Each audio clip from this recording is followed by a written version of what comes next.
Qu'est-ce que je suis content. Qu'est-ce que je suis content. Bonjour à tous, j'espère que vous allez bien, j'espère que vous avez passé une bonne journée, une bonne soirée.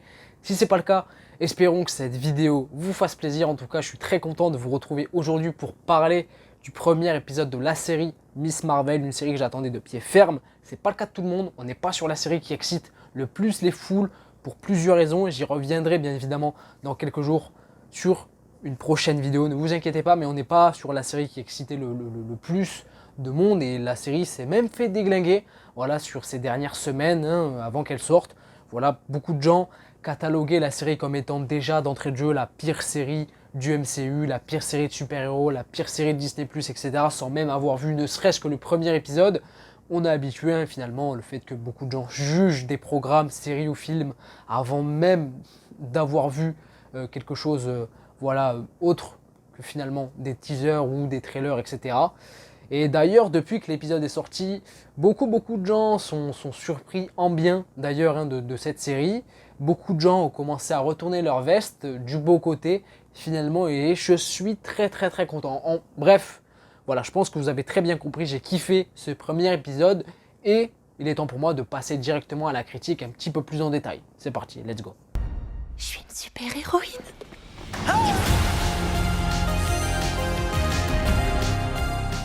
D'ailleurs, ce sera une vidéo spoiler. Voilà, je le précise, je crois que je le fais rarement, même jamais, je crois, quand je fais des critiques d'épisodes de série. Mais bon, voilà, là, dans le doute, je préfère le dire. Donc, si vous n'avez pas vu l'épisode et vous voulez pas être spoilé, dégagez. Voilà, faut pas rester là. Tout simplement, Miss Marvel, la nouvelle série donc du MCU sur Disney+, met en avant une toute nouvelle super-héroïne, Kamala Khan, a.k.a. Miss Marvel, qui est une Pakistanaise de religion musulmane, fan de super-héros. Voilà. Qu'est-ce que j'ai pensé de ce premier épisode? Ben voilà, j'ai kiffé, vous le savez, voilà, j'ai commencé directement la vidéo avec un sourire jusqu'aux oreilles.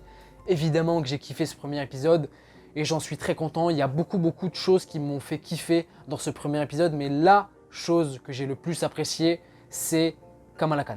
Le personnage, j'apprécie, je le kiffe de ouf, je me suis directement attaché à ce personnage, je me suis directement identifié à ce personnage. Déjà, on a commencé l'épisode avec une fanfiction, voilà, avec Kamala en voix off qui expliquait ce qui se passait. Donc on a une reconstitution faite à la main par Kamala de la fameuse bataille finale qu'on a eue dans Avengers Endgame qui opposait les Avengers à Thanos au moment où les Avengers commençaient à ramasser un petit peu par rapport à l'armée Thanos et bam, on a Captain Marvel qui est arrivé pour sauver un petit peu la mise. Et du coup, à travers cette scène d'ailleurs, cette intro de l'épisode, j'ai kiffé parce que ça accentue le fait que on est face à une fan de super-héros qui fait des fanfictions et j'ai l'impression qu'on a l'explication finalement de savoir pour quelle raison Kamala était fan de Captain Marvel, là où je me posais la question et beaucoup de gens étaient aussi dans ce cas-là, on se demandait mais comment ça se fait que Kamala soit fan de Captain Marvel dans le MCU quand on sait que depuis que Captain Marvel a été introduit, on sait qu'elle passe pas le plus clair de son temps sur Terre, quoi. Elle n'a pas une particulière affinité avec cette planète et avec ses habitants, et elle est plus souvent dans l'espace que sur Terre. Donc on se demandait tous pour quelle raison Kamala est fan de elle, de ce personnage, et j'ai l'impression qu'on a l'explication, mais en tout cas j'ai beaucoup aimé cette introduction, et Kamala est vraiment le plus gros point positif pour moi de ce premier épisode, et c'est quelque chose que j'attendais beaucoup et je suis pas déçu.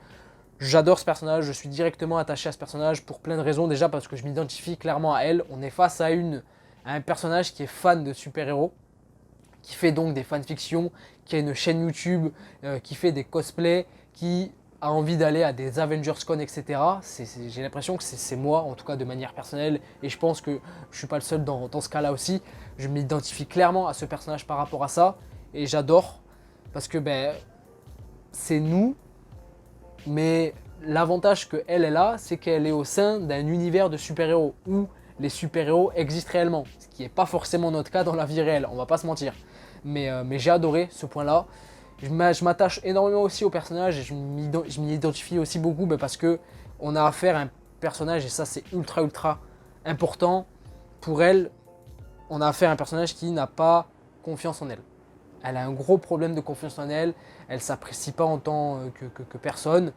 Beaucoup de gens la trouvent bizarre, notamment ses proches, voilà, sa famille, on y reviendra plus tard bien évidemment.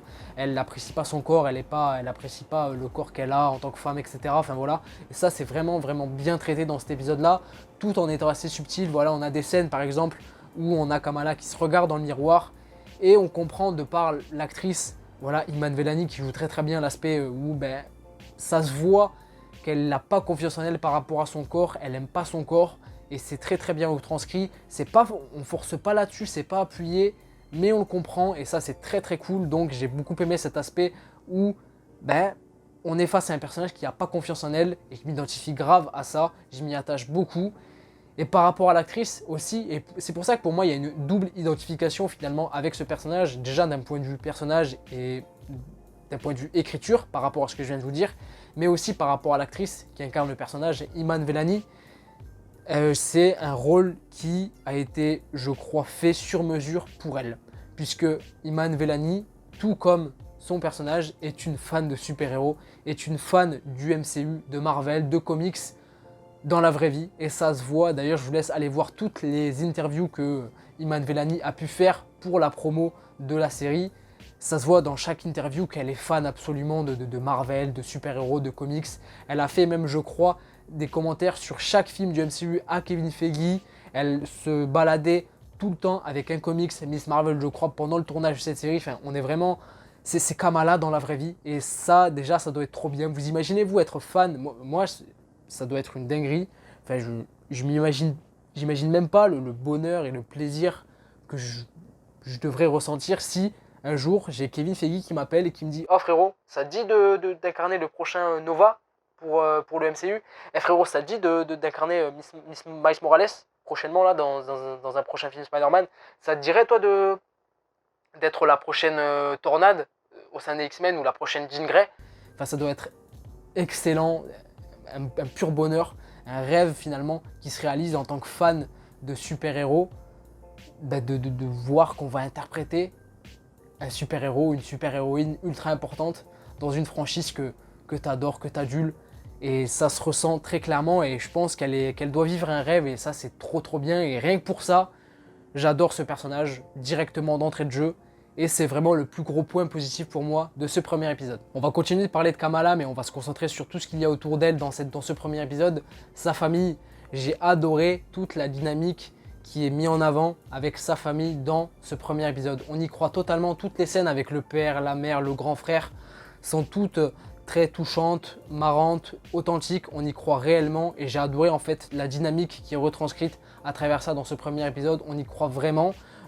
Tous les acteurs sont très bons, que ce soit la mère, le père, le grand frère ou même ses amis, que ce soit Bruno ou Nakia qu'on voit dans ce premier épisode. On y croit réellement, malgré la tonalité et l'ambiance de la série qui fait très série pour ados, oui. D'ailleurs, en termes d'ambiance, on est sur quelque chose qui ressemble beaucoup à Spider-Man Homecoming. Et ça, c'est quelque chose qui va pas forcément plaire à tout le monde, puisque Spider-Man Homecoming est des films qui divisent beaucoup. Me concernant, c'est un film que j'aime beaucoup, donc moi, ça me va totalement. Et on est directement dans la même ambiance, voilà, l'esprit lycée, etc., avec les problèmes d'ado que le personnage peut rencontrer, etc. Mais tout en étant intéressant et en étant bien traité. En fait, c'était une des craintes que j'avais un petit peu finalement, étant pas non plus le plus grand des fans des séries pour ados qu'on peut retrouver sur Netflix ou autre. J'avais une crainte, c'est que finalement on tombe, par rapport à la série, on tombe sur quelque chose de très neuneux, très cliché de série pour ados, où les sujets abordés sont très insipides et pas très intéressants. Et finalement, malgré la tonalité de la série, qui fait très série pour ados, je le répète, et qui est donc très légère, voilà, c'est fun, il y a de l'humour, etc. On a quand même une série, du moins avec ce premier épisode, qui parle quand même de quelque chose de très sérieux, qui parle de quelque chose d'intéressant malgré la tonalité de la série.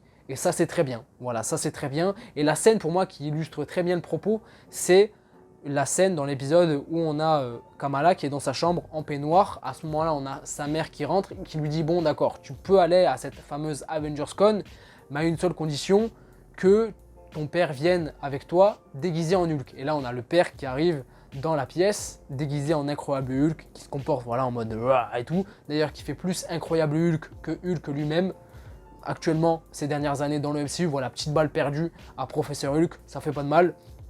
Mais j'ai adoré cette scène parce que elle est traitée déjà dans un premier temps comme une scène humoristique, peut-être même gênante. Si vous l'avez trouvée gênante, c'est tant mieux et c'est normal puisque je pense que c'était voulu.